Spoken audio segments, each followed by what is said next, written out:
We had a national press conference today, but we also said there at the press conference that we are going to come to the scene of crime. This is the scene of crime, one of the scenes of crime. We've been to Kibra, another scene of crime. There's still another one in industrial area, which we will visit tomorrow. But several other crimes have been committed in these last few days. Some of them basically are to respond to the demonstrations which we called as Azimio la Umoja. These demonstrations are not criminal acts. They're acts which are allowed by our constitution and also by our laws. And we've tried as much as possible to comply with provisions of the law as Azimio la Umoja.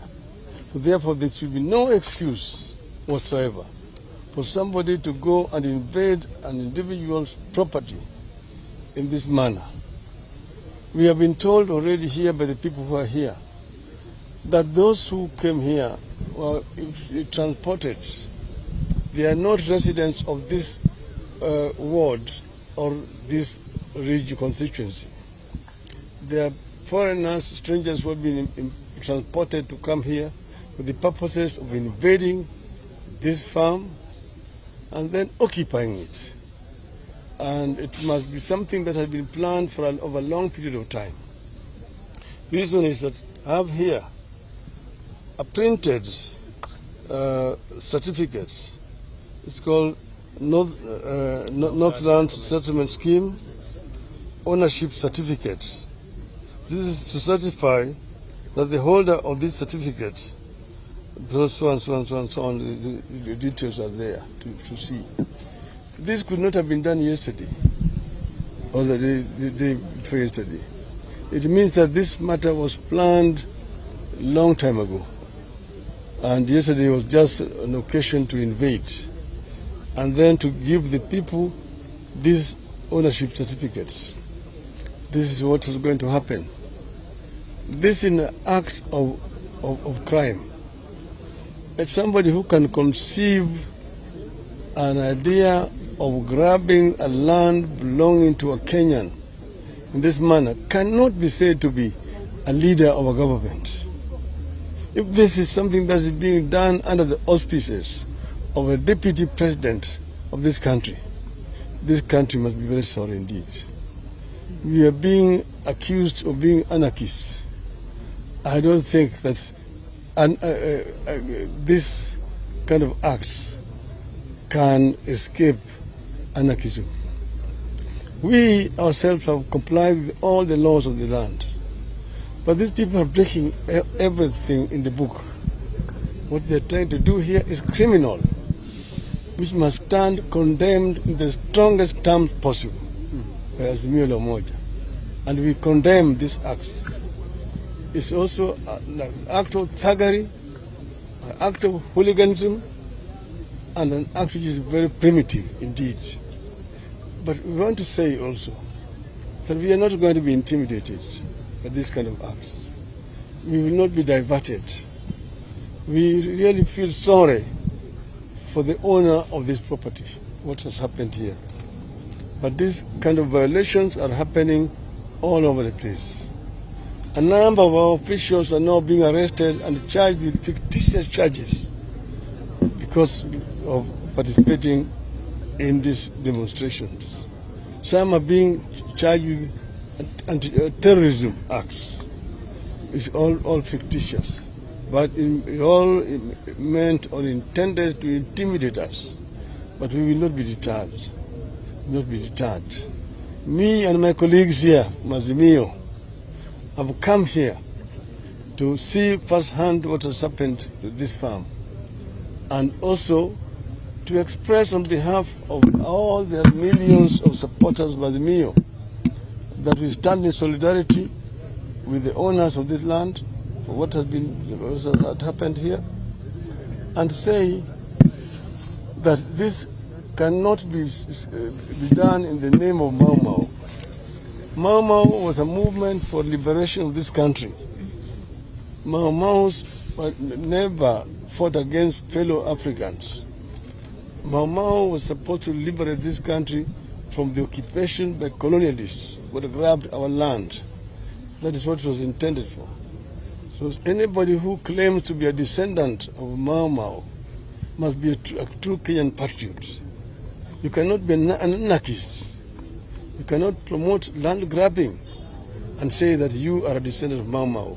Shame on you. Shame on you. You are actually a shame to the history of this country. And we therefore to condemn this in the strongest terms possible. Nirudie kwa Kiswahili vile nilikuwa nasema. Ati njama ilikuwa imepangwa na hao watu. Kwa sababu gani nimesema hivyo? Hapa hii mimi nashika hii ni hati miliki ardhi ambayo imechapishwa, ambayo ilikuwa ipewe kila moja ambaye alikuwa amekuja hapa, ili awe sasa ni mtu ambaye anamiliki ardhi hapa.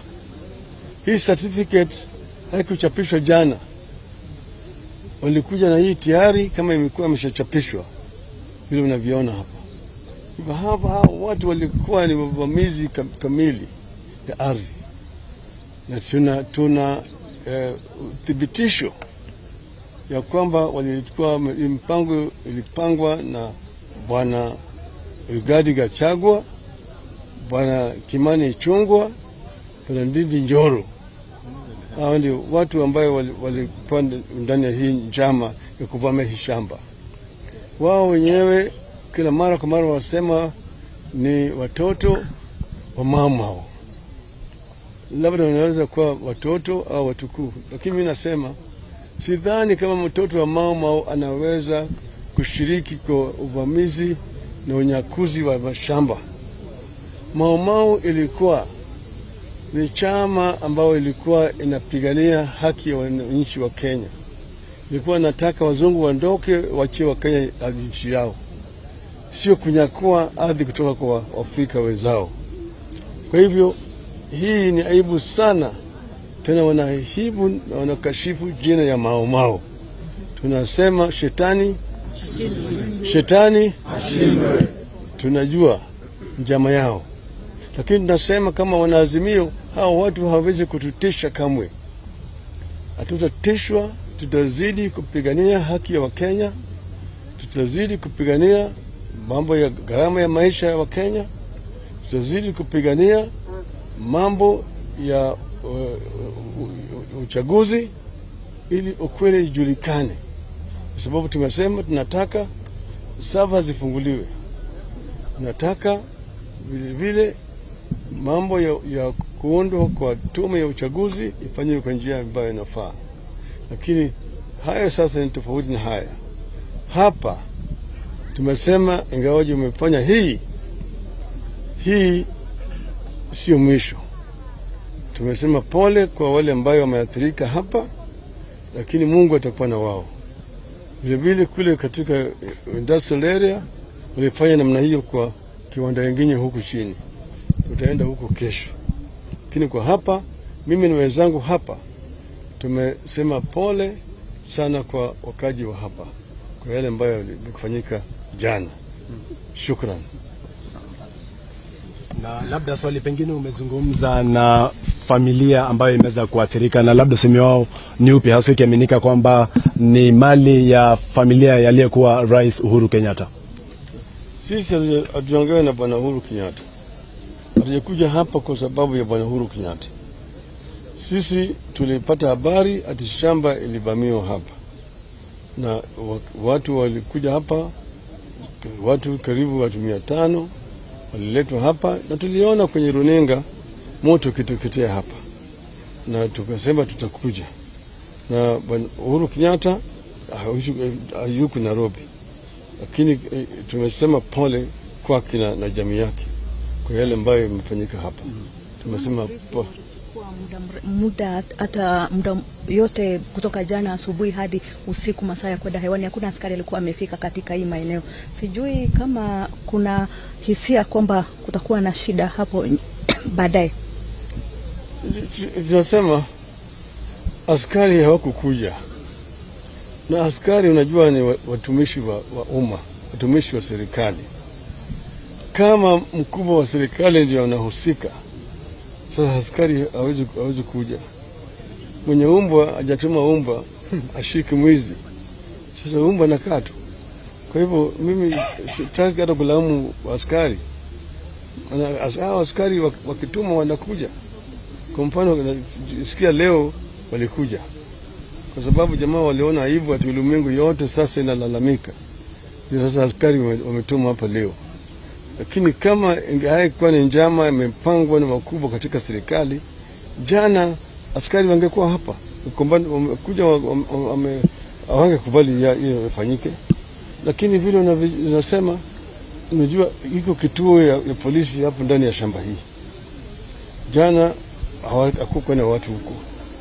Waliambiwa watoke. Ni kama ile kiwanda kule industrial area. Kituo ya polisi iko kama mita 30 kutoka pale. Kulikuwa hakuna mtu huku jana. Hiyo yote yalikuwa mpango ya hao watu. Lakini tumesema vile nimesema shetani atashindwa. Na labda Inspector General wa polisi Japhet Koome ameweza kuzungumza na amesema uchunguzi umeanzishwa. Una imani na uchunguzi ambao utafanywa na Inspector General? Hiyo ni upuzi.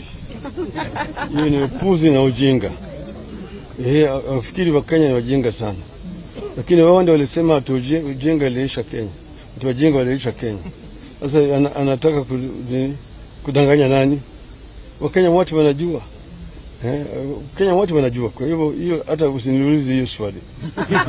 Asante sana. Bila shaka ni kinara wa Azimio Raila Odinga.